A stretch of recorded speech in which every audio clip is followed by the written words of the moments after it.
Hey guys, what's up? Corey from Aquariumcoop.com. Today, I'm just taking you around my aquariums and testing out my new camera. And I've been real busy lately, and I haven't. My aquariums are showing algae and that type of thing. But I hope once we get back from Germany and that type of stuff, I can really hammer down and get some more planting done and that type of stuff. But it's been a long time. People have been asking about the puffers, how are they doing, all that kind of stuff. So we'll go through it. Actually, the neighbor kids, they, while I wasn't around, thought they'd help out. They actually fed this 75-gallon tank half a turkey sandwich. Alright, well, the 800 gallon's still doing well. You know, obviously at this point you've seen we removed a bunch of the rocks, that type of stuff. And we've got a bunch of the big clown loaches. They are still kind of skittish, but they're getting loads better by the day. And they still hide, like, below the log. I'll get down low here so you guys can... I'm going to try and zoom in here. But you can see that one is like up in the log, and that's kind of what they're doing in the back there. You can see there's a goldy Pleco, and the giraffe cats kind of hang out. They're digging out this piece of wood, so this piece of wood might break loose soon. And then up top there, you've got like the pinstripe Panak. He's just doing his thing, and for the most part, everything's going well. Archers are doing well. If I back up here. Archers are doing well, that type of thing, and we're gonna put a giant sump on this, and I guess that's one of the bigger announcements I want to make. Is the goal? I'm gonna try and take this aquarium with this many fish to a point where no water changes have to be done, or the least amount possible. Right now, it auto water changes every day, 4 times a day. Water stays chemically super duper clean. We're gonna put that big sump on it to get it, mechanically clean. But with 2 giraffe cats, like you see here, they're constantly going to be stirring stuff up. And, plus I just want to relocate some stuff. So I've got the 3 heaters in the back here. So I've got all those back. And to keep flow up, I've got the power head, or not the wave maker, but the gyre pump there. See a couple of the big clowns right there. But I've got that, making sure the flow stays really good, but I want to move all that down into a sump area down here, which that's going to be the goal. Clear this out, put that 6-foot sump, going to remove these 2 filters, and put a much, much bigger pump in, and get it so we could still auto water change, but hopefully not need to. That would be the overall goal. And right now the valve's taking a beating because most of the day it's like this, bent over from that flow. So, that project happens tomorrow. So we're filming this today. Obviously, by the time you see this, that will have already happened. And then we go into this room, the studio, and so this is the sump we've got going, and I've got a whole video on how we're going to, or how we built it. So we've got it looks weird right now, but if you can imagine. So water's going to come down here. We're going to use 2-inch spouts. They're going to drop down in. We're going to use a gate valve so it quiets down. Then we're going to come up, and the water's going to travel basically through all of this. So this is Metalamat, and I'm using this not so much for its ability to grow bacteria, which it will. I want it to hold filter pads. So I can put a filter pad in the front of this one here, one here, one here, one here, one here, one here. And so I'm going to get to hold 1, 2, 3, 4, 5, 6, 7 filter pads. And the reason being, and I got this from Joel, and I think it's a very good idea, is you can have the last pad in between here, right? It's being held by the acrylic. You put the last pad in there. When you're servicing these, you're taking all these out to clean the pads or replace the pads. All the gunk, like when you clean a canister and you lift out something and the gunk moves, it's going to be caught by the next pad. So you can do these in series. Like, okay, we'll do 1, 2, 3, and then we'll do 4, 5, and then 6 will be the last one. That one might not be that dirty, and you can replace it next time. But if it is really dirty, I can do it that time. So that's the goal there, is to get this water absolutely as clean as possible. And the vertical method, which I think is super cool. Not that Joel didn't invent it or anything, but he's been using it for a while, and I think it's cool, and I want to try it, is the water's going to flow, and it will, as it backs up, so like as it gets clogged up, the water level rises. So it might rise up to here, and then go to the next pad. And so visually, we should be able to always see like, oh, it's starting to get, this pad's clogged, but these 5 or 6 are not. And so you can kind of know, like, oh, I'll just keep changing this one when I notice it. That would be the goal, take care of all the fine particles, or as many as we can.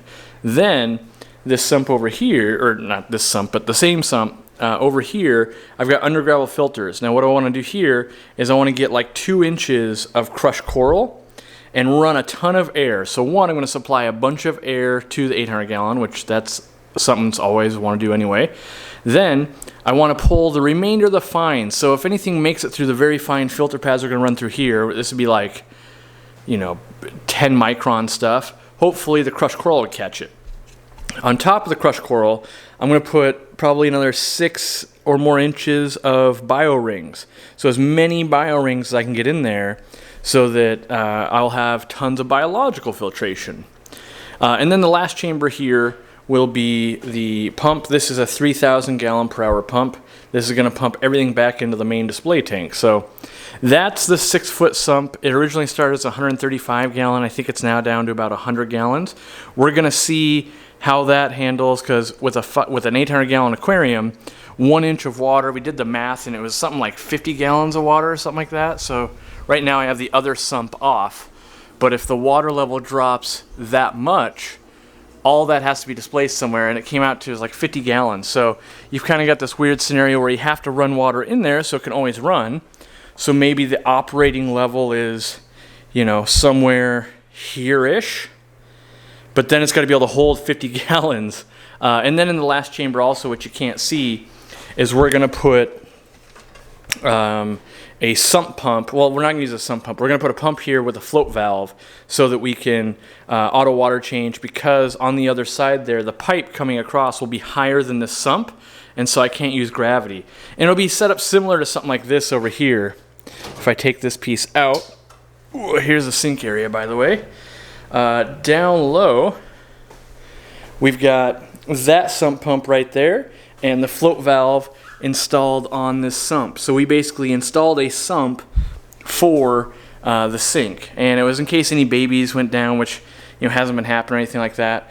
And then so that sump is the backup for the drain that's already in. So in case somehow that was to back up and debris or whatever, we'd pump it out of the building. So let me get this put away and we'll look at other tanks.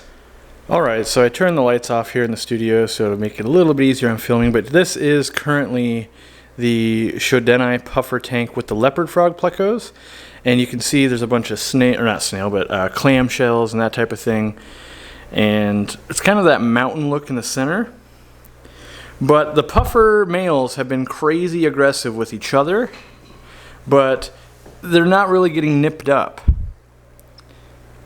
And they're still, you know, all hanging out. They're eating well. There's one that's a little skinnier that we're still trying to put some weight on. And they're leaving the leopard frog plecos alone. And there's a little bit of stress ick going on, like on the ones that are skinnier, so I might have to isolate. I don't know if I can get that on video. We'll see if it focuses here. Oh, it's not focusing the way I need it to. Yeah, it wants to focus on the back. There we go. It wants to focus on the background and not this fish, but there's a dot or two on it, which I'm not going to be able to show, but he's been fighting. You know, he fights with the other guy there. And no breeding action that I've seen so far, but, you know, I'm a patient guy, and, you know, no fertilizer or anything have been going into here, and that's something I want to fix. I want to tone down the water changes so that my Anubias don't have to grow holes in them, because basically when you test this water, there's no nitrates left, and so we're getting pinholes, and we're getting, so yellow leaves or nitrogen deficiency, that kind of stuff. And so yeah, I want to dial stuff back, but I want to get it more dialed in. Does that make sense? Up top here, these are all the crypts that came in from the 800 gallon when we rescaped that. And I know my glass is horrible and all that, but the L397 candy stripe plecos still doing well. And I want to add something into here. I ended up losing the golden guppies that were in here, like the German Berlin buttercups. They just never did well with the transition, and as much as I tried. And there was, like, they just kept getting bacterial and fungal infections, and the water's hard enough and everything, because this is all aragonite. So I don't know what went wrong, but between that and traveling and putting meds in, it would just be like, oh, there went another one. Weird. I don't know what's going on. So I want to escape this tank, and I want to get something really schooling back and forth. I'm thinking maybe something simple like cardinal tetras or, I don't know what. But if you guys, this is what I get to look at while we're on the Real Fish Talk show. I'm over here on this side of the table. And so I think from here, it'd be a nice look if I had a big school of tetras or something like that. I just realized this curtain's letting all this light in, which is ruining our shots. So we're going to fix that, hopefully right now. There we go. Yeah, you can see it's a real sunny day today, and these are blackout curtains. Not so blacking out, apparently. But, that's the problem of a studio. All right, well, anyway, back to, what's going on. We're, the store, there they go. They're fighting. You see them? As soon as I walked away. Let's see if you can see it again. They don't hurt each other, though. They're just really territorial, and they do that little nipping action, and it's just to let them know, like, hey, you're in my territory. So I don't know if I want to go, like I've thought about, do I switch those to a 125 like I have over there? Those are all 125s, but they're not hurting each other. So, and I'm not sure that 2 extra feet is going to make all the world of difference. I think maybe removing a male to somewhere else, but then it becomes one of those like, oh, where's it going to go? That type of thing. So down here we've got, this is just a baby turtle kind of hatchery, and that's mostly what it is. It's got the swordtail platies still, which I'm still waiting to get some more of those. And we've got some crypts that are fully, converted. So that's a Vendetta bronze. And then there's some more crypts here. And these are all transplants as well. Let's see if I can find any of the turtles up in here. A lot of times they like to hang right out on top. It's incredibly hard to find the turtles a lot of the time. They're so good at hiding. There's definitely times where we're like, oh, they must not be in there anymore. What happened? And then you'll spot a dog pile of them, which I just don't know where they've gone. Well, we could spend all day looking for them, but they're in there. Oh, they might be on top of the heater. Nope, not on top of the heater today either. Maybe I'll find some later and put the footage in. But over here, we've got just some, what do they call these? The coral platy that we got from Charles Clapsaddle, and there's the black carbon shrimp in here, or the black rose, I think, is actually what they are. And there's eating on some wood. Jimmy put some wood in here to basically start getting it to fungus. This is Mopani wood, and we just wanted to start leaching tannins out and getting it fungus free, so if we do escape, that type of thing. And then extra plants went in here also. We just like, okay, throw the plants in there. And we fully intend on aquascaping all these. We just don't have time, and I don't want to set up more disasters like this. So this disaster over here was one of the escapes we did when we did scape versus scape, right? This was Joel's, and all the baby tears and everything, the normal baby tears we put in, died because there's been no fertilizer going in. I haven't had time to put fertilizer in. So things like Anubias and all that have held up, except for this one. It's getting a little, light in color, so it needs some more fertilizer. But the crypts did okay, and the Anubias do okay because they're like the easiest plants on the planet, kind of. So they're super duper easy, and we're getting some algae in there from the imbalance, but we really need to get in here and do some work, and we just haven't. These are what I have left of the best guppies in the world, if it'll focus in there.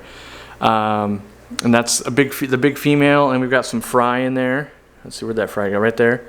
And then there's some more fry, like over here.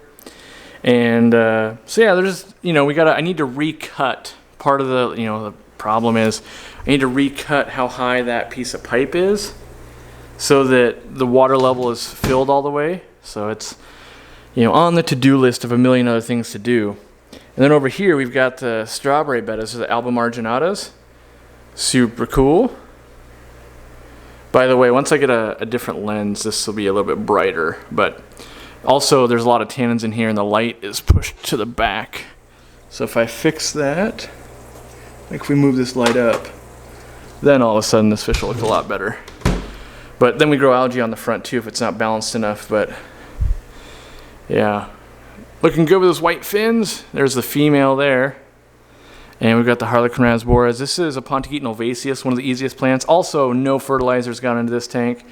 And I knew that going ahead, so I have crypts and basically bulb plants that can feed off substrate, and cryptspiralis. And this is, you know, this not Wendeti. Yeah, I think this is Wendeti. This Wendeti went in probably a couple months ago, still converting. These are all the new leaves. Those are the old leaves there. So, yeah. So that's what's going on with that one. Over here we've got Jimmy's tank, the rainbow tank. This is basically the only tank we've really set up. You know, Jimmy plays with it a little bit, but even he's like, oh, I want to spend more time. We need to adjust the level so that we don't have this going on, all these extra bubbles. We just need to recut the black overflow just a little bit. And, you know, came out cool though with all the dragonstone. It's not bad at all. Bunch of Nubius and Java Fern. I think he is dosing this one. He's staying a little bit more on it. So, all right, let's take a look at the next one. Up next, we've got Ladybird's tank. She's hunting for some snails.